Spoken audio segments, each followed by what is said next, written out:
Good morning. I like playing with this new phone. The video is nice and clear, even in the dark.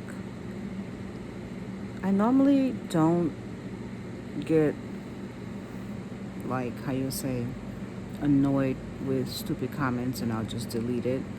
But yesterday, the reason why I was responding to that comment about, black issues and what black people go through is because I just wanted y'all to get a snippet of,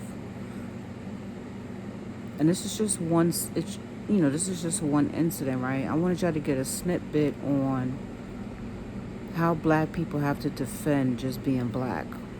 You see what I'm saying? Like, we don't have a safe space where we can express how we feel about racism without some white privileged person coming in and trying to dismantle your situation. Like, like let's say you're trying to start an organization to help black people or something like that. You'll get some white person, like a privileged white person, that will get mad and be like, oh, what about white people? We should have a group too. Like, I'm not saying I like that Black Lives Movement, because from what I read, that wasn't even really started by concerned black people. It was really to, I don't know how to explain it. It's really to toxify black people, the black people movement. This is just what I read. I haven't really looked into Black Lives Movement because I'm gonna just be real with you. After that Obama situation, I was kind of I was kind of just over it. I was kind of over the whole trying to fix the broken politics of America, because I realized it's all just a big ass game, that it was never really going to ever get fixed. Because I had bought into that whole Obama was going to free us, things was going to get better in America. And then when I seen all that police brutality, oh my gosh, it was terrible. And I just seen Obama didn't really do shit. I was just done. I was just done. So I won't be addressing any more of those weird comments, regarding racism and stuff. But I will still talk about certain topics like that, because it's good. It's good to talk about it. It's good to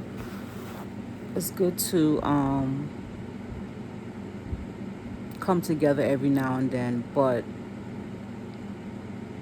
I don't think it's even worth trying to battle with all these different movements that just don't want to see black people rise.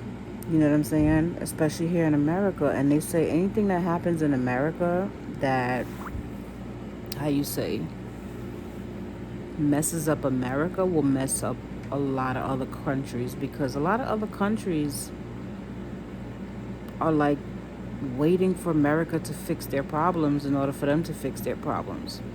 So what does that tell you?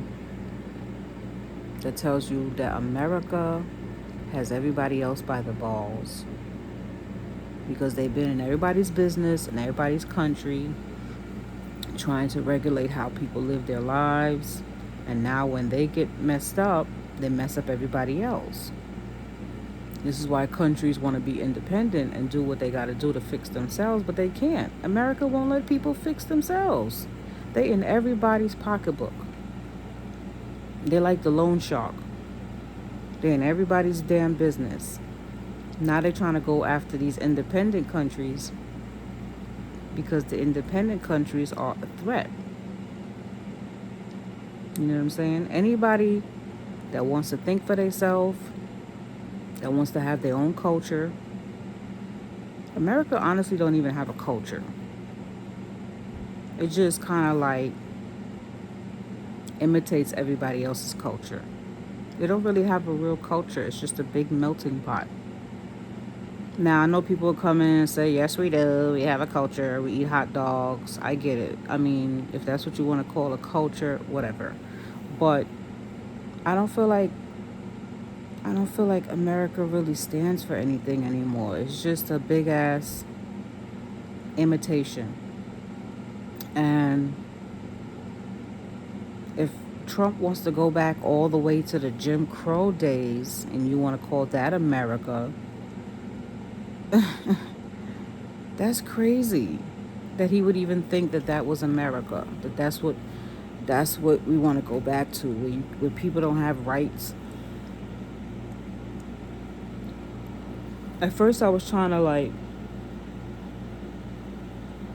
sometimes I go against my second mind and I try to think about, okay, well, maybe I'm overreacting. Maybe I should listen to everybody. Because I hear all these black people was jumping on Trump's bandwagon and was like, we will have a chance with Trump. And I was like, I don't know. Like at this point, I don't know what's real anymore. Everything just seems like a big ass illusion. So I'm like, how all of a sudden Trump, a Republican, likes black people? Like I had to really try to sit with that. And I was like, well, maybe he might bring more finance to the economy, right? And we could just ignore the racism. That's what I started thinking. When I started second guessing my second mind, I was like, well, maybe he will bring back jobs and stuff, right? You know, send the migrants back to wherever they came from or wherever they trying to get to. But then when I read this Project 2025, I was like, hold up. He trying to take it back to the Jim Crow days. This is crazy. So, if y'all, I think y'all really need to reconsider trying to vote him in, because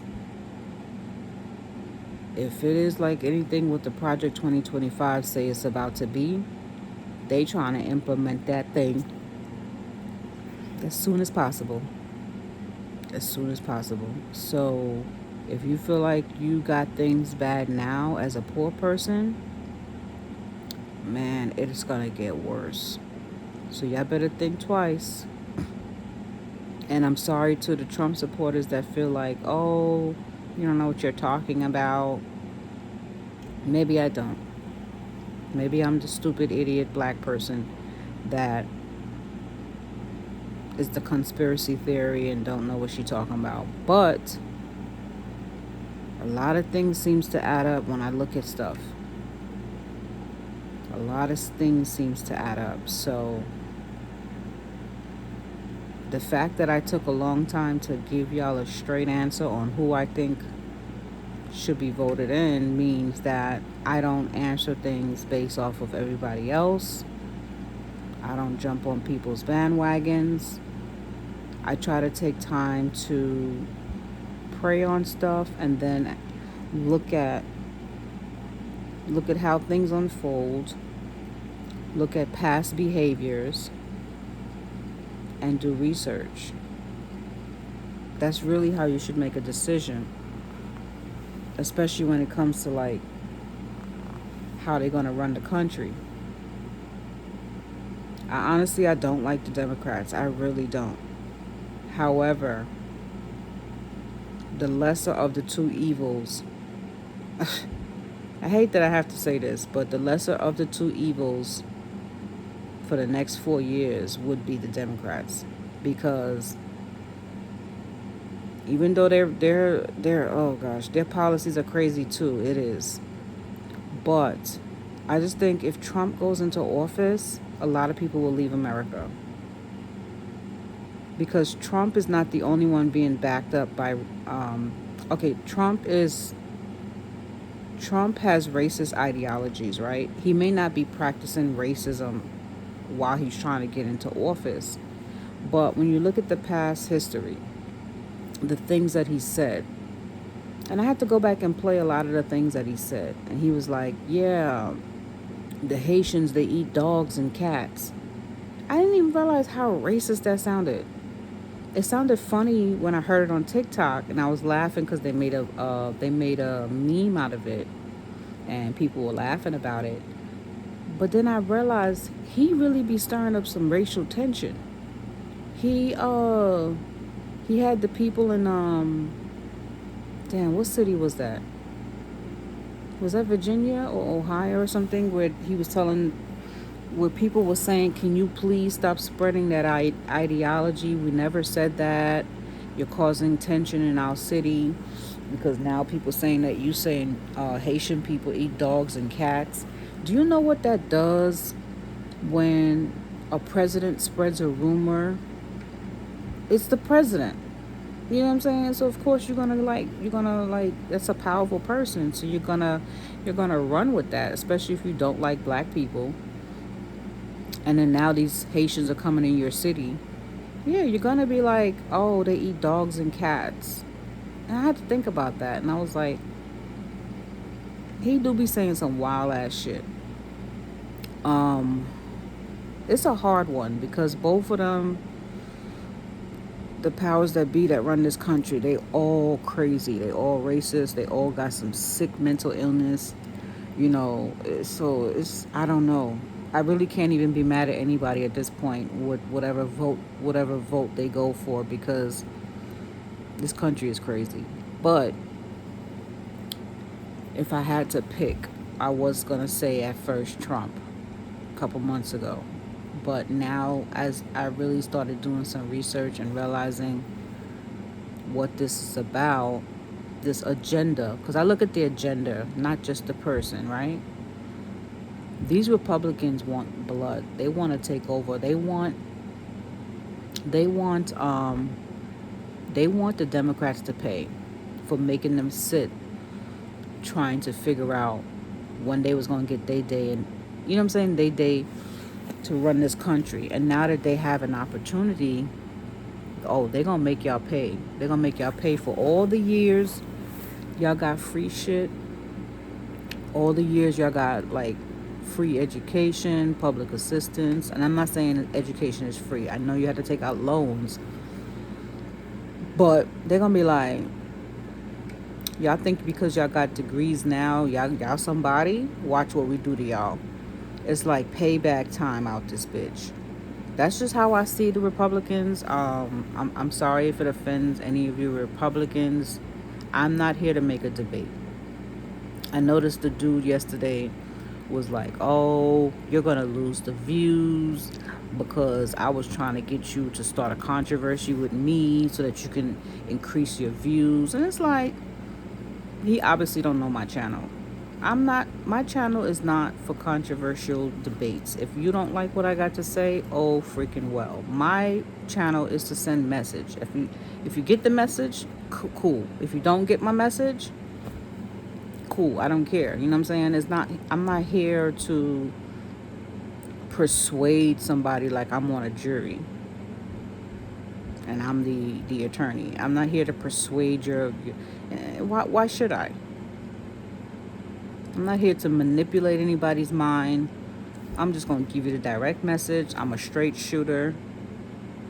You know what I'm saying? I'm from the north, and we just tell it like it is. We don't sugarcoat shit. And people always talk about how, oh, people from New York are rude and we too raw. But at least with us, you know where you freaking stand. You know what I'm saying? All that faking and trying not to tell you how they really feel about something, and then you find out they go behind your back and tell everybody else how they feel, and then you get disappointed because you thought that that person was real. I've never respected that. I've never respected people that are on that type of time of groupthink, where you go with the flow because everybody else say so, and then you go behind the person back and say, I don't even like what they said. I don't even really believe it. So why the fuck you went along with it? Why the fuck you went along with it? Be yourself. Stand for what you believe in. If you don't feel that this is what it is, I mean, it's not like you in Iraq where you're going to get stoned to death if you step outside of the norm, right? You here, at least in America. Now, I'm not saying that America is completely free, but you have some leeway in certain situations. You know what I'm saying? But if I don't like something, you know what I'm saying, I'm just going to state it. It's just other people don't like that people have a freedom of their mind where they can express something, and then they'll want to make you feel bad because you expressing something. I've always believed that people should say what they feel. Now, saying what you feel and starting some shit is two different things. If you want to be rude and insult me and say shit, then yeah, I'm gonna check your ass. But other than that, the other comments that came in, somebody else was like, "Oh, you you mad because somebody called you the N word?" This is what I'm talking about. Some white people do not care about black people's struggles. You know what I'm saying? So it's like, why pay them any mind when it comes to standing up for what you believe in? Because at the end of the day, they still gonna find a way to criminalize you in all areas. They're still gonna find a way to say you're a bad group or batch of people. And another person came in the comments was like, "Oh yeah, they're always playing the victim." And it's like, if y'all really don't want me to start talking shit about, the shit that y'all do, just shut the hell up. So I just had to delete the comments because it's not even that I want people to agree with me. My channel is not to start a racial war or any type of topics that I bring up is not to start a war about it. If I talk about religion, that's also a controversial topic. I talk about religion sometimes, my views on spirituality. My hand's falling asleep. My views on spirituality, on how I believe in the unseen, right? So it may not be the typical view for an Islamic person, a person that believes in Islam. So you might hear me say things that doesn't even go with what you might say. Oh, well, I thought Islam not supposed to believe in ghosts or something like that. So I might go against the grain on certain topics, and you might come and see somebody. Because I remember back in the day, I used to talk about the difference that I feel with Christianity and Islam and stuff like that. And I remember these couple of people came in my comments, and they would leave paragraphs after paragraphs talk about, oh, you're gonna go to hell because you don't believe in Jesus the way you're supposed to. And I was like, you know what, delete. I'm not finna go this. I'm not finna argue with these people. Because if you sit up there and try to convince a person how you believe, then I don't think it's like allowing that person to think for themselves. And I'm not about to be one of those people. My mother used to do that. Oh, if you don't believe in this is my heating pad. I got it around my neck. If you don't believe in da da da da da da, you're going to hell. I was like, so be it. You'll probably be the first one there, lady. So I just got to that point where I'm numb to other people's opinions when it comes to oppositions of my belief system or my value system. Because at the end of the day, they don't got to live my life. They don't got to pay my bills. But I just wanted y'all to get to see yesterday, other races that might watch my channel. This is what black people go through on an everyday basis when they're trying to just be black in America and stand up for themselves on certain shit. Nobody's talking about those black people that got hung. They just recently found out another guy, something Richardson. I think his name is Denor Richardson or something like that, from Alabama. They trying to find out if that was unaliving of himself or if someone, foul play. All these situations that don't get addressed because it gets thrown under the rug because it's a black person. All these laws that had been passed where black people were left out of it. The Constitution wasn't for slaves. It was for citizens of America. So all these things that we don't address. And then I've seen some stuff on TikTok by a lady named Dr. Joy Angagori or something like that. She's on YouTube as well. And she talks about the PTSD of white guilt.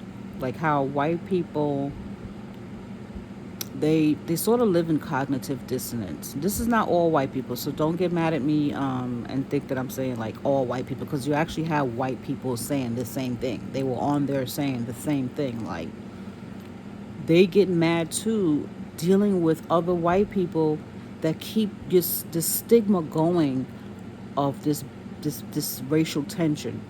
And he was like, she was saying how it's PTSD and white people don't realize they're under a lot of trauma as well. So the cognitive dissonance prevents them from taking accountability, and just no one's saying that particular white person did slavery or that particular white person did white supremacy. All they're saying, all black people were saying, is that when you say it never existed, or say that we're just playing victim, or that we need to shut the hell up about it or something like that, it promotes the stigma of continuing the belief system in white supremacy and racism. That's what we're saying. Don't, it's like, just don't say nothing. If you're gonna say something, like, you remember how your mama say, if you don't have nothing nice to say, don't say nothing at all. It's kind of like that. Like, by combating us and saying, oh, you guys are always complaining, oh, you guys need to shut up, it shows that you have a lack of empathy for somebody else's suffering. And what happens is God will make you feel what you claim those people shouldn't feel. That's why I don't go into other people's business. Like, when the Jews apartheid, I don't go into the Palestinians situation. I don't go into the Ukrainian situation. I don't go into the Russian situation and try to even pretend to understand what they feel. Like, it's like, how dare you? I wouldn't go and tell a Ukrainian person, oh, you shouldn't feel bad. You shouldn't feel bad that you're having all these problems with Russia. Like, I couldn't even understand how to feel living in a war zone, waking up to bombs and shit like that, and worrying if that's going to be you today, and having to be escaping as a Ukrainian citizen or a Russian citizen. It's their government. They don't really have control over that situation. You see what I'm saying? So this is the same thing with certain white people. It's like they acting like they can't be empathetic to certain shit. If anything, they be like, yeah, you deserve it, you N-word. Stuff like that is just crazy to me. And I haven't studied the psychology of racism as much yet, because I'm still halfway into my master's program. But this got me interested, and it poked a little bit of my curiosity, and I get like really obsessed with certain shit, certain subjects. So after I seen this particular subject hit certain people a certain type of way, y'all know what I mean, right? I started to say, I want to look into the psychology of why white people do that. Certain white people, why do they get mad when black people just are expressing their pain? No one came personally and attacked a white person. So I was like, I gotta go and see what's the psychology behind that. And it's so funny, I ran across that lady's TikTok page, Dr. Joy and Jory and Gory or something like that. ANG. I can't remember how I spelled it, but she was saying it's PTSD, and the cognitive dissonance. Like, they don't want to accept that their people did that. You know what I'm saying? And to accept that their people did that, it's like it's taking on a little bit of internal guilt for that particular person. But I'm gonna be as real as I can about this. If I was white, like if I woke up tomorrow and had to be a white person, and I know that my people from my ancestors caused a lot of the chaos that's going on between the races and the entire world, would I feel guilty? I probably wouldn't per se say, okay, I feel guilty like as if I did it, but I will definitely have a special empathy towards those particular people that it went that it did that happened. You know what I mean? And I would be cautious on how I address those topics with those people. Like I would say things like, I am really sorry for the stuff that happened between my people and the ancestral slaves. I wouldn't come out saying things like, oh, just get over it. Oh, you people are always playing victim. I couldn't even phantom myself thinking like that. And that's how I know some of these people are pure D wicked. So, excuse me. So that's the part that bothers me, is that black people don't have a safe space where they can discuss this emotional trauma, right? And for people that are never had to walk a day in our skin to see how it feels, but that they have the most to say in a negative way, it just perpetuates what we're talking about. That we can't get out of this mental prison of silent racism. So I'm going to continue to do research on this type of, like I said, from all the books that I've read so far, it's predicted that racism is here to stay. Ain't that some shit? Racism is here to stay. Um, you got all these cultures now coming out. I hope I sound loud enough for y'all to hear me. You got these cultures coming out, and I don't know. It's like we're finally like the cool kid in the class, right? You know, you got the Africans overseas doing all these great dances online. You see that, we have like immense talent from all over the globe. Wherever you see a black person, whether they're from the Caribbean islands, the United States of America, or just Africa in general, right? They have a lot of talent in all different aspects, but it's just a natural innate talents, like dancing, like those little African kids. When I see them on those little videos, I was like, I don't remember us black people here in America dancing like that. Like they were just born to gyrate and move their body parts like it ain't nobody's business. Like them people can dance, and we don't get no credit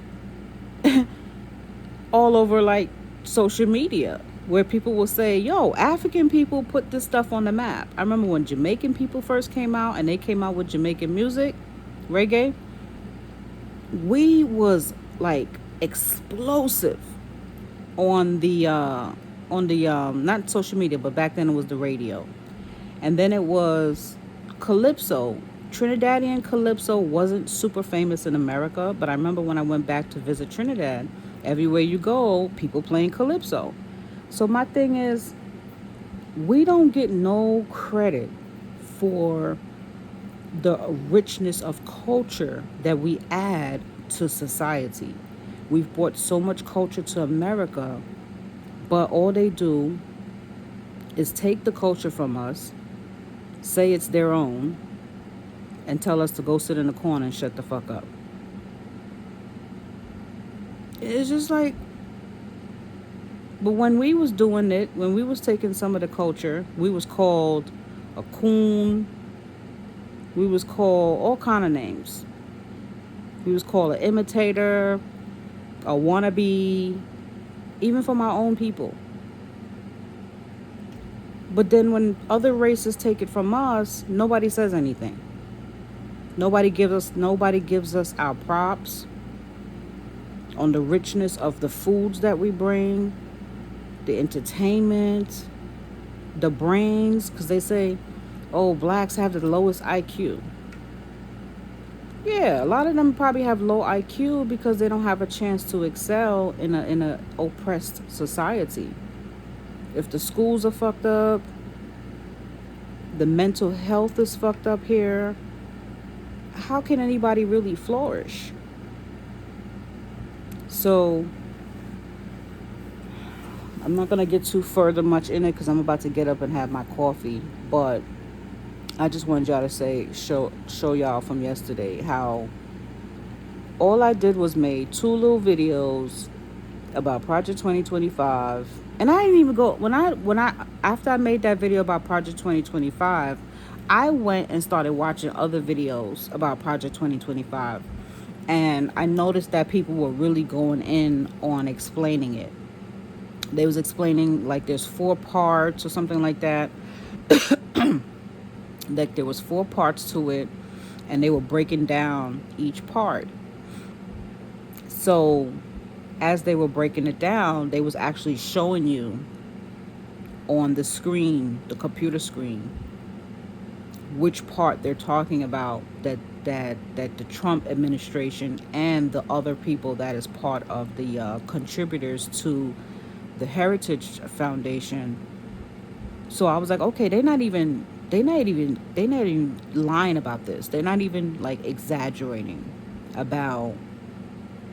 You know how sometimes you would see a biased video and they're putting their 2 cents? No, they were showing you from the actual manuscripts what was said, what is being propagated about what's to come.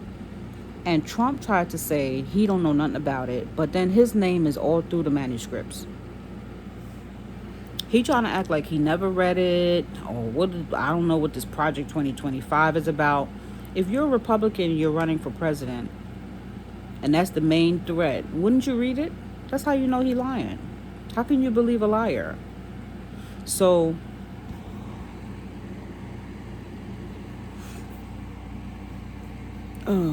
that's why I don't want to go too much further into these videos about Project 2025 right now, because I realize it's already all over the internet. People are already talking about it. I'm kind of late to the party, but I feel not enough people are really exposing Project 2025. Not enough people are talking about it, because it's like this phantom ghost project that people are acting like, oh, it's never going to happen. My thing is this. Why don't you ask yourself, what if it did happen? Why don't you ask yourself that question? What if you woke up on January 2025 and they say, this is to the American citizens and to the people that live here. There's going to be a new regime, and this is how shit going to go. Why don't you ask yourself those questions? What would you do? You acting like it can't never happen that this United States of America become a communist society. Why not? Why can't? If they can take down countries like it ain't nobody business, dismantle people's military weapons, why everybody else can't have military weapons but this country can? I don't get it. Nobody can have nuclear weapons but the United States. So they're basically saying they're God. And this guy coming to comment yesterday, oh, America's the greatest country of the world. Yeah, it is. Because it done stole everybody else's shit. It done pillaged and unalived anybody that had any other power besides the United States. If that's what you want to call the greatest, I call it the greatest bully. The greatest bully. That's what the United States is. So, miss me with all that bullshit. But all I did was made 2 little videos yesterday about Project 2025, and then the day before I made the videos about the sundown towns. And there was so many negative comments that I had to delete them, because it just goes to show, I'm trying to show black people and the other races. Here I am just trying to make a video talking about something that happened to 2 black men trying to make a living to feed their family, and they got hung. Javion McGee and Evan Bryant. And they're just 2 out of the many. And you got the white guy coming in there trying to insult me, calling me names and shit. Well, he didn't call me names. He said that I was being basically saying I'm being a crybaby, saying, oh, shut the hell up with all that nonsense. Like trying to regulate me. And then you got another person talking about, oh, what's wrong with the N word? That's not a big deal. It's just like, you guys, it was so many different little comments. It was just, I was like, I cannot believe these people. I was telling my daughter, I was like, do you see? My daughter is more of a millennial, so she was like, yeah, it's called microaggression. They talk about it on TikTok. TikTok really got from what I hear, TikTok be going in. Like if I took these topics to TikTok, oh wow, you think this is in this? It would be like a total war zone over there. So I don't really. As I said, I don't get into all the back and forth. The only reason I went back and forth with that guy yesterday is because I wanted y'all to see. This is why I don't deal with ignorance and I don't deal with gaslighters, propaganda, all that shit. Because my channel is not just for views. My channel is for real topics, real core situations. And if I started a group, like let's say I decide to start a group where black people can come and talk about situations like this. Because I seen another brother's page. I thought his page was good, but where I didn't really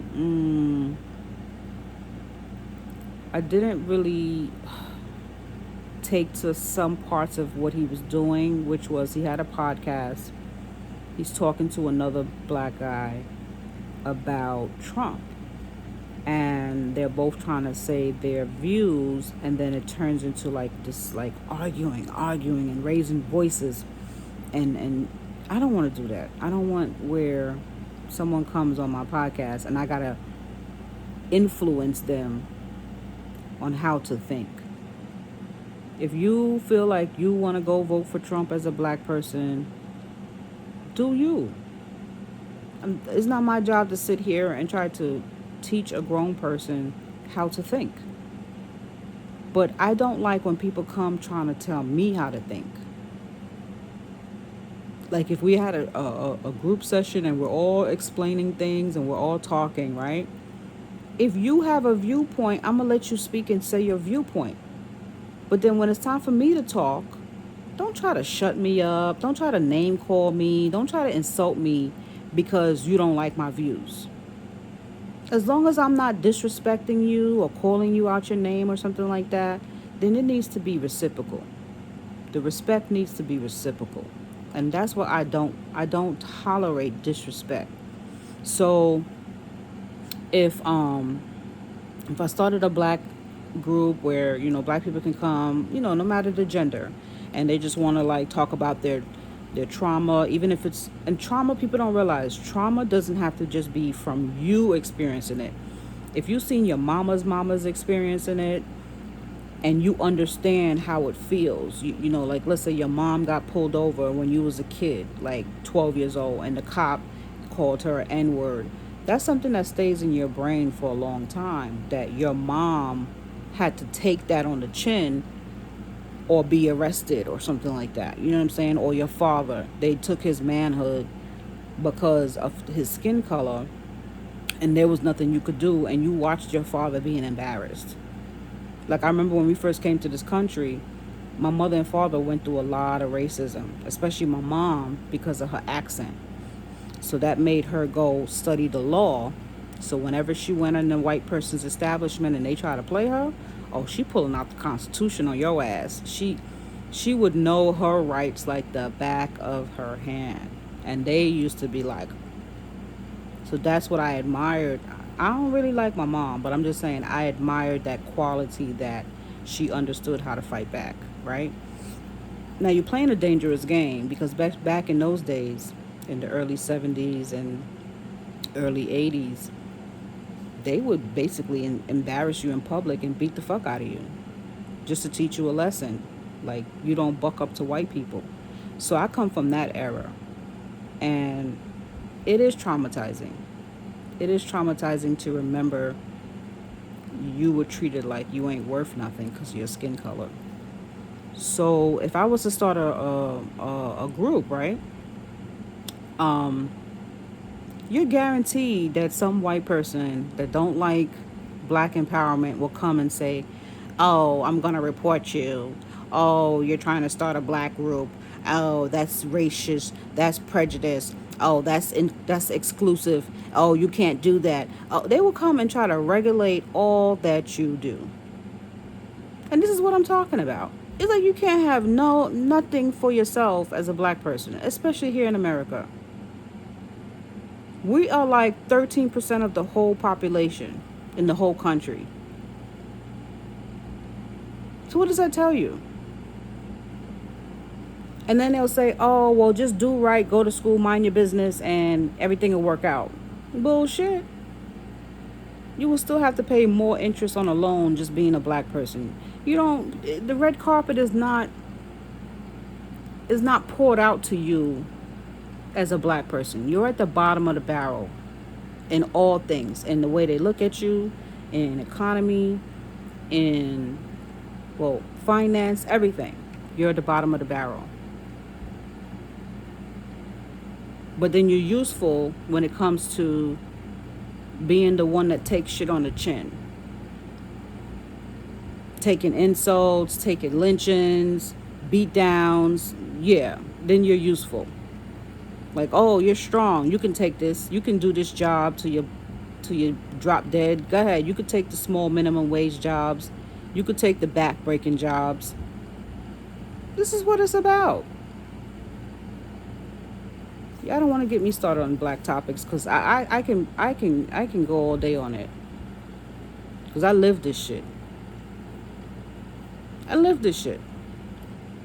I ain't going back and forth with nobody else in the comments. That guy, I had time yesterday. But nobody's getting my energy anymore. I was just trying to show y'all what it leads to. They will provoke you. Now, this is not all white people. I always got to say, this is a disclaimer. This is not for all white people. This is for the racist ones, the ones that propagate the agenda.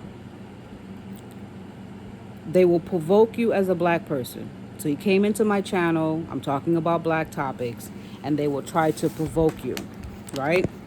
This is what they do. They'll provoke the black person to stand up for themselves. And then they'll turn around and play victim when you check their ass. So he played victim at the end, talking about, oh, I wasn't insulting you. I was just trying to let you know you shouldn't chew while you make a video. So you proceed to come into somebody's video and then regulate their video. As y'all know, I'm a truck driver, so sometimes I eat when I make videos because I'm always busy. I'm studying and pursuing my master's degree. I'm doing a lot. And then I'm bringing y'all this knowledge. So you might have somebody say, oh, you making a video while laying down?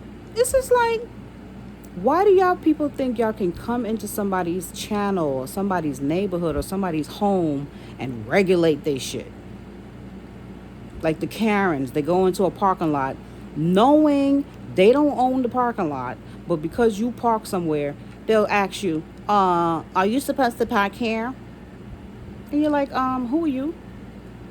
You need to answer my question. Are you supposed to park here? Don't even work for the organization. You don't even know who this lady is. But they will just have so much energy for you, right? So much superior energy for you that they feel they don't gotta present themselves in a way as to, who are you asking me this question? It's like, nigger, don't you worry about who I am, because as long as I'm a white face, I don't need to explain anything to you. You answer my question because I own you. Remember that. And then there was this white lady on TikTok. She explained how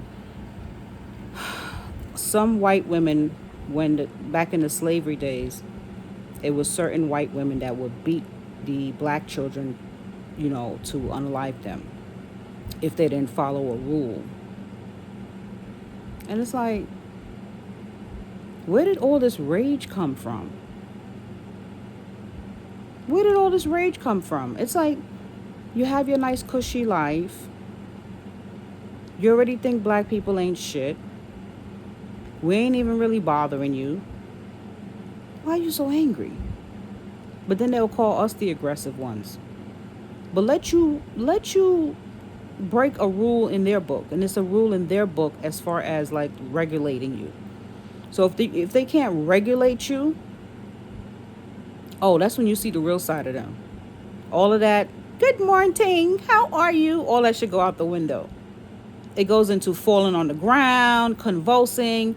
Oh, this this aggressive N word just, oh, she just assaulted me. Ah, and you're like, this crazy. I didn't even touch this lady.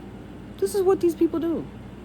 And I'm not talking about all white people. I'm talking about these crazy ones that get off on disrespecting black people. They always want to regulate you. And they feel like they don't have to answer to nobody because guess what? They usually don't. And if Trump gets into office, it's going to get worse. They're going to be walking around like, you black people, you better listen to us. This is narcissism at its finest. Where you don't have to be regulated and everybody else got to be regulated. Everybody else got to walk on eggshells around y'all. When is it going to stop? Oh, let me guess. Trump's in office. It ain't going to stop. This is what we're dealing with. Racial tensions will only increase if Trump gets picked. It's already bad now. But if y'all think it's not bad now, it's going to get worse. It's going to get worse. But I was saying that Karen situation, and you got the Kens. Oh, gosh. This Ken got me fired from Smith Trucking. I was parked in front of a shipper. This was in 2022 when I got fired from Smith Transport. And I was bobtail, for you truck drivers that know what that means. For you non-truck drivers, bobtail means you don't have a trailer attached to your truck. So I was bobtail, and I had just delivered the goods. No, did I deliver yet? I think I was either delivering the goods or waiting for them to, they say, you know how sometimes you get there and they say your load is not ready? So I was parked across the street in front of the delivery place. And I was sitting there in my truck. It was morning time. And I was getting dressed because I had slept there the night before. The load wasn't ready, so I parked the truck there. I parked the truck there because there was 3 other trucks. They were all parked. Some had trailers attached to them and some didn't.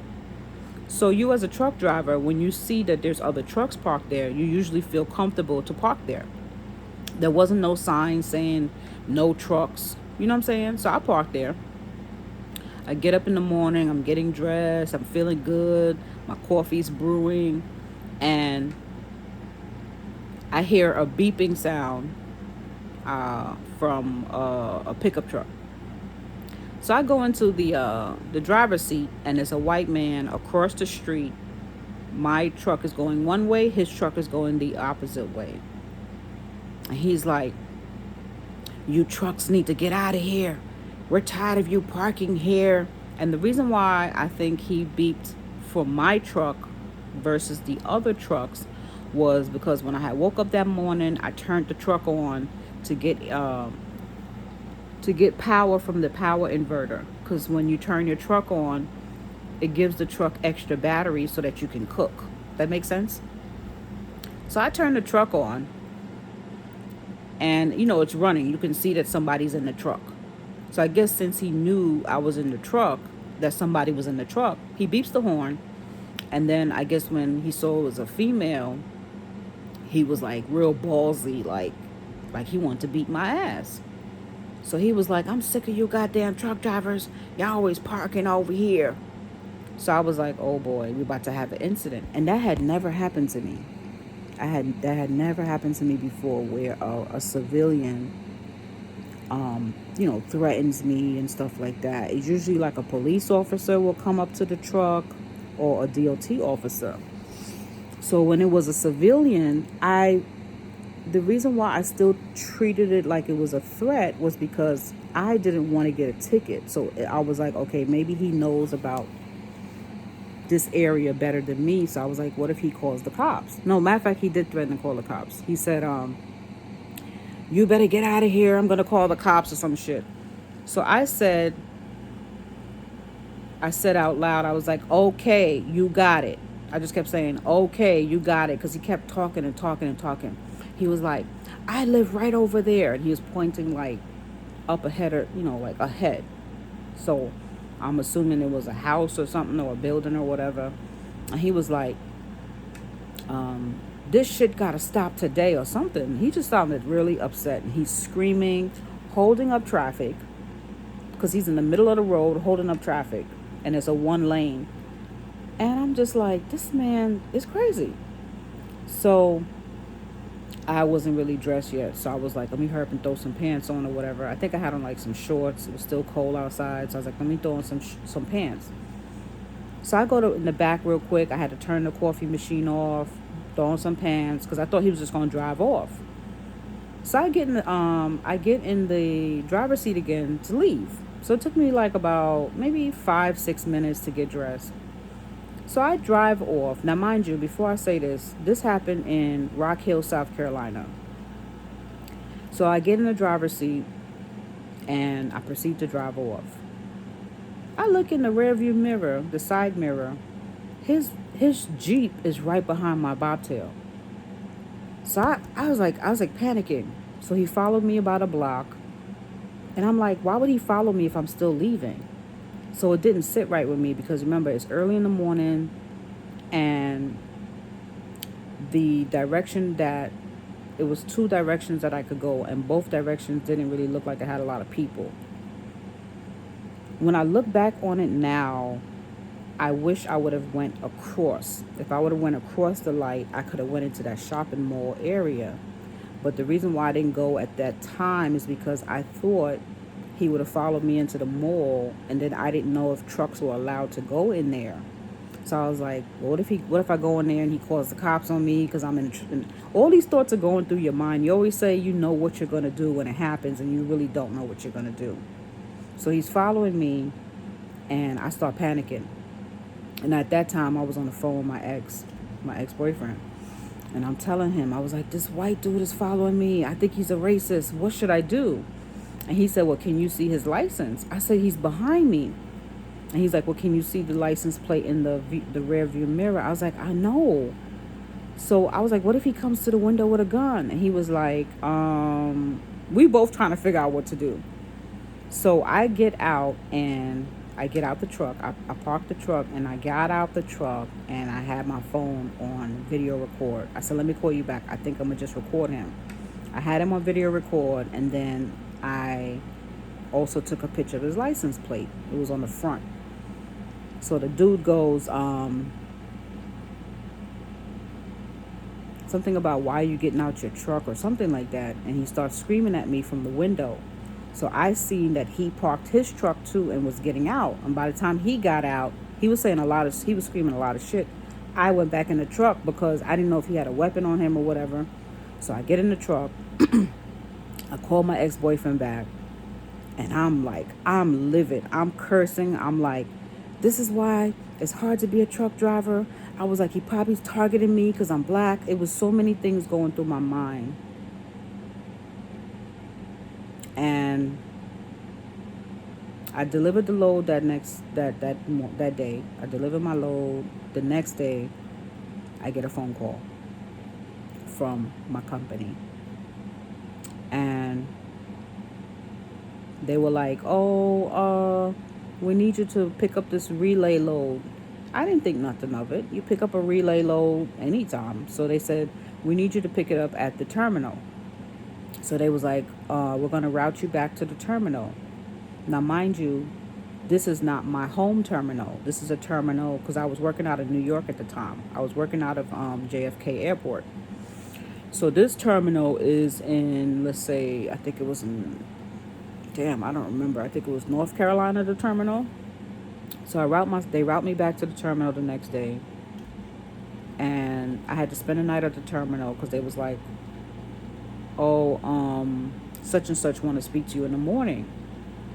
They didn't say safety. They just said such and such, your driver advisor. So I was like, why my driver advisor want to speak to me? So I thought it was something about, it was some issues with my bill of lading before. So I thought they just wanted to get some stuff cleared about the bill of lading or something. So I go in the office, and it's three people in there: a lady, a Spanish lady, the white safety guy, and my mentor advisor. He's also white. He was such a sweet guy. His name was Brian. Brian was sweet, but they all was in cahoots to fire me. So I sat down, and they was like, oh, on such and such day, did you have this incident with such and such Jeep? And I was like, no, they said altercation. So I said, altercation? It was a situation, but no, when you hear the word altercation, you think like someone touched somebody and it was a physical fight. They said, well, he called and said you threatened him. That I threatened him. And this is what I mean when I say white supremacy rules. They could say anything, and it's like people just take their word face value. So I'm like, how can you say that when this guy was following me? And it was like, well, this is not a good look for our company if someone calls and say that you threatened them.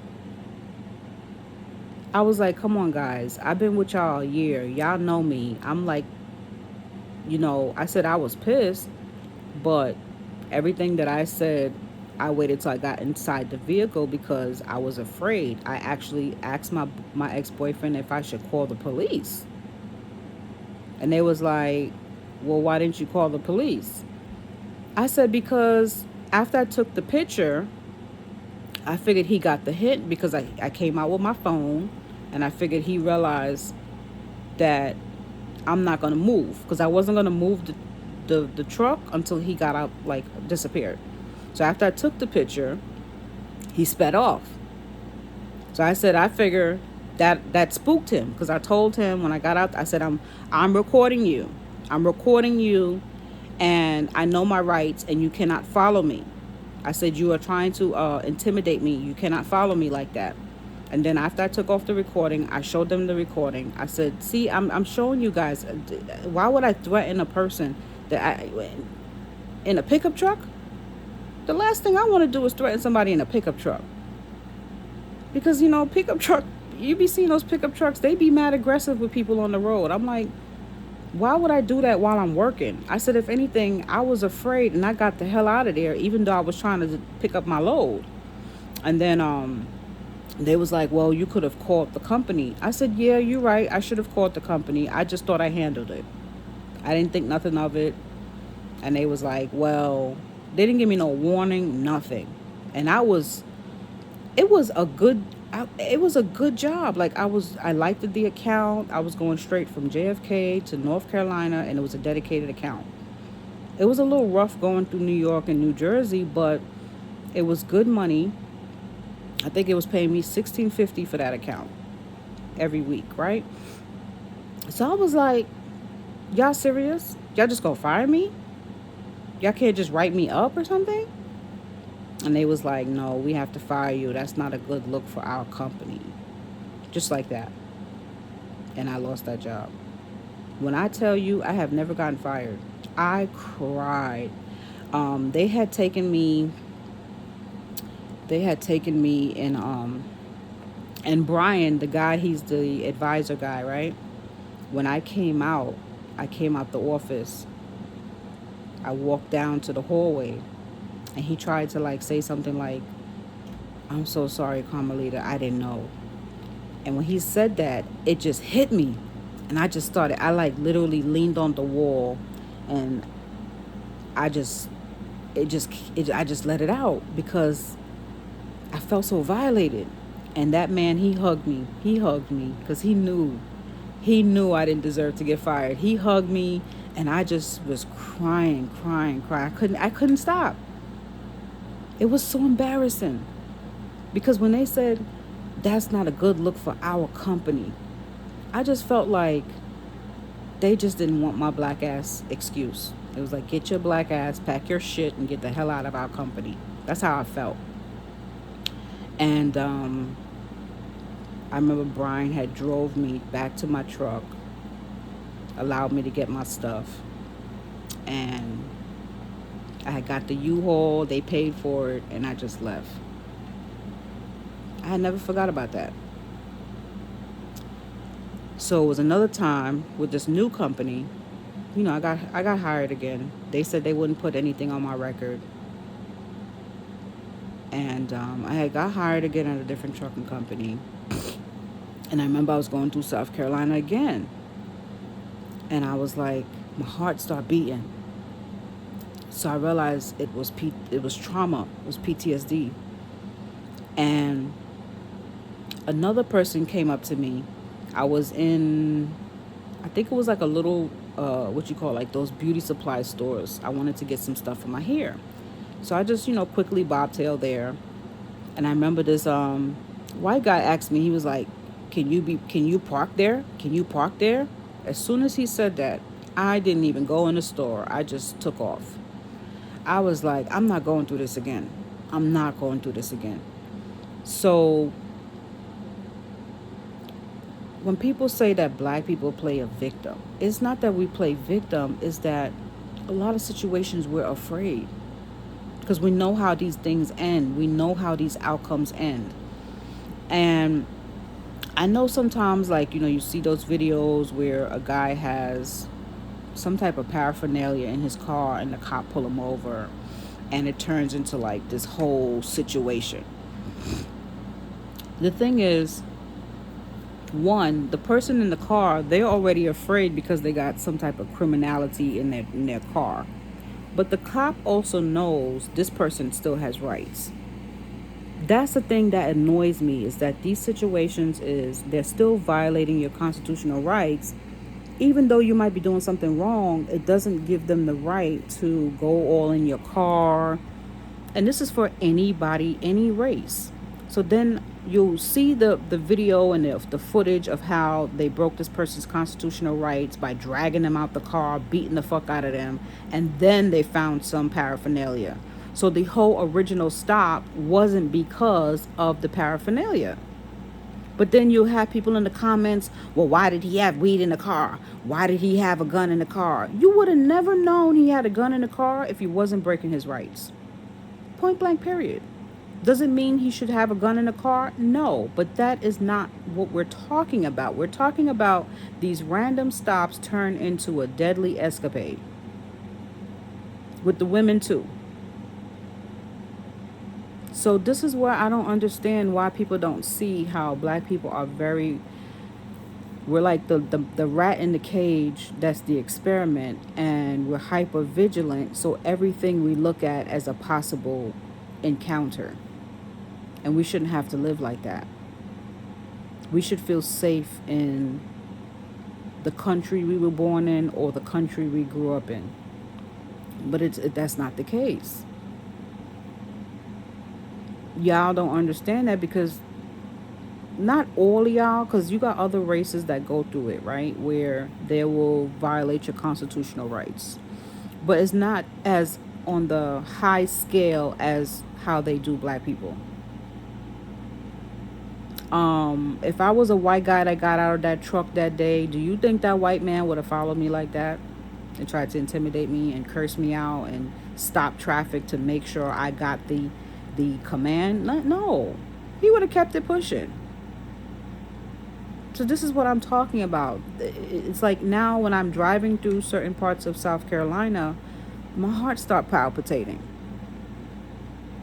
And I had actually wanted to move to North Carolina because some parts of it do seem kind of chill, But I don't know. I don't really know how I feel about the South. Because you see, this guy got hung. And I was just like, I really had wanted to buy a house at some point in my life, right? And settle down. Somebody's calling me. And settle down. But now I don't think so. And now when they're talking about they're about to vote Trump in, I think it's time to pack my bags and leave America. That's how I feel now. I feel like if I don't leave at least by 2026, I can't complain when stuff don't get better here. I can't complain when shit hits the fan. So I've been praying on it for God to give me an out, to give me a way out of this madness. And I think the only way to really escape this crap is to just leave America. It's time. It's time to migrate. But anyways, that's all I got to say. I didn't realize I was going to be here for a whole hour. I was really just doing a check-in. But y'all know I start running my mouth. It was nice talking to y'all. Y'all have a great morning, a great day. Bye.